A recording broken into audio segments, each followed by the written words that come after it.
ये बात उस समय की है जब कुरुक्षेत्र में कौरवों और पांडवों के बीच में युद्ध चल रहा था। पितामह भीष्म कौरवों की ओर से युद्ध लड़ रहे थे, लेकिन कौरवों ओर से सबसे बड़ी भाई दुर्योधन को लगता था कि भीष्म पितामह पांडवों को नुकसान नहीं पहुंचाना चाहते हैं। दुर्योधन का मानना था कि पितामह भीष्म बहुत शक्तिशाली और पांडवों को मारने के लिए उनके लिए बहुत आसान है। इसी सोच में डूबा दुर्योधन भीष्म पितामह के पास पहुंचा और दुर्योधन ने पितामह से कहा कि आप पांडवों को मारना नहीं चाहते हैं, इसलिए आप किसी शक्तिशाली हथियार का इस्तेमाल नहीं कर सकते हैं।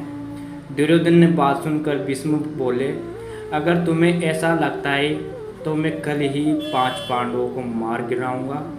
मेरे पास 5 चमत्कारी तीर है जिनका उपयोग मैं कल युद्ध में करूंगा। भीष्म पिता की बात सुनकर दुर्योधन बोला, मुझे आप पर भरोसा नहीं है, इसीलिए आप ये 5 चमत्कारी तीर मुझे दे दीजिए, मैं इन्हें अपने कमरे में सुरक्षित रखूँगा। भीष्म ने वो 5 तीर दुर्योधन को दे दिए। दूसरी ओर श्री कृष्ण को इस बात का पता चला।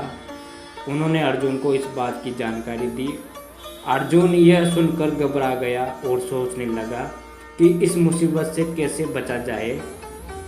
तो श्री कृष्ण ने अर्जुन को याद दिलाया कि एक बार तुमने दुर्योधन को गधों से बचाया था, तब दुर्योधन ने तुमसे कहा था कि इस एहसान के बदले में तुम भविष्य में मुझे कुछ भी मांग सकते हो। तो ये सही बात है, जब तुम दुर्योधन से वो 5 चमत्कारी तीर मांग लाओ, इसी तरह तुम्हारी और तुम्हारे भाइयों की जान बच सकती है। अर्जुन को श्री कृष्ण की सलाह बिल्कुल सही लगी। उसे दुर्योधन का दिया हुआ वचन याद आ गया। ऐसा लगता था कि उस समय जब अपने दिए गए वचन जरूर निभाते हैं। वचन तोड़ना नियम के खिलाफ माना जाता है। तो अर्जुन ने जब दुर्योधन से उसका दिया हुआ वचन याद दिलाया और 5 तीर मांगे तो दुर्योधन ने मना नहीं किया और दुर्योधन ने अपना वचन निभाया और तीर अर्जुन को दे दिए। सभी तीर देने के बाद दुर्योधन रात में ही पितामह भीष्म के शिविर में जाता है और पूरी बात बताते हुए दोबारा तीरों को अभिमंत्रित करने के लिए कहता है, लेकिन भीष्म ऐसा करने में मना कर देते हैं और कहते हैं कि वे सिर्फ एक बार ही तीरों को अभिमंत्रित करते हैं।